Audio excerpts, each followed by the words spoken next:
Simon, you're riding off into the sunset, as they say. And, you know, in Canberra, it's a place where people say a lot of not nice things to each other. But over the past 12 hours or so, people have been saying a lot of nice things about you and your career. Does it make you want to stay on?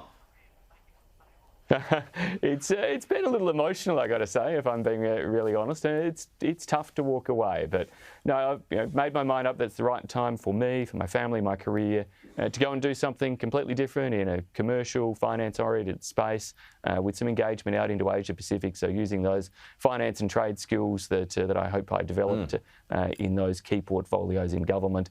I hope I will find other ways to contribute to the economic well-being of Australia and maybe in other policy ways in the future.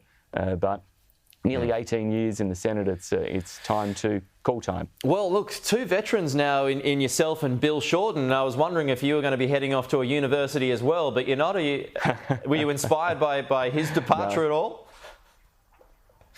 I may have been having some talks about my future around the time that Bill made his announcement, and so I won't say I was inspired, but I chuckled.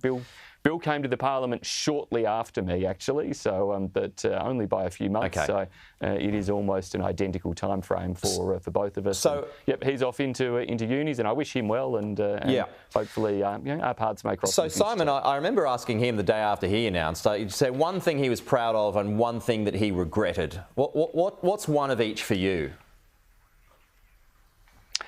I am particularly proud of the school funding reforms that I legislated back when I was Education Minister. They were true to the Gonski Review. They involved losers as well as winners, and that's a hard part in policy making. And there's got to be more of it if we're going to have responsible budgets and not have taxes run out of control. That you actually do need to stick to principles and be willing to make hard but principled decisions.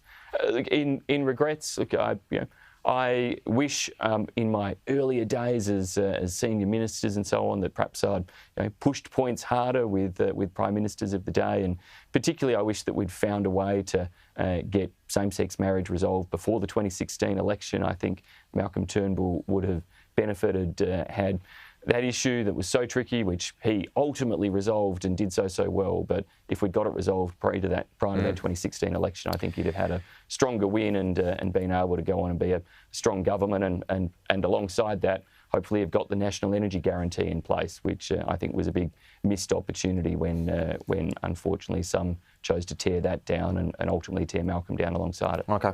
So the cynics might argue that, well, if the coalition's not going to win the next election, maybe Simon Birmingham's just jumping because he doesn't want to do another term in opposition. So now that you're going to leave, do you think Peter Dutton can win?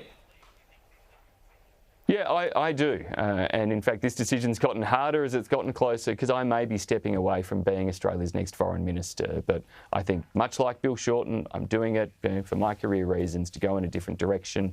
There'll be some regrets if Peter wins and I'm watching somebody else be sworn in as Australia's next foreign minister. But I think those pressures we talked about at the top of the interview that Australian households are feeling, they're feeling that.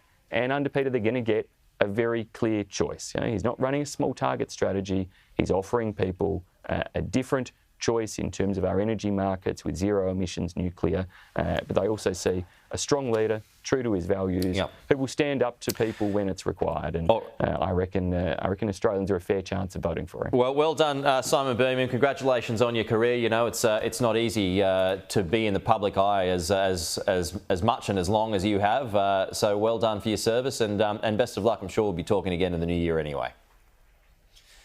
Thanks so much, Pete. Real pleasure. Cheers, mate.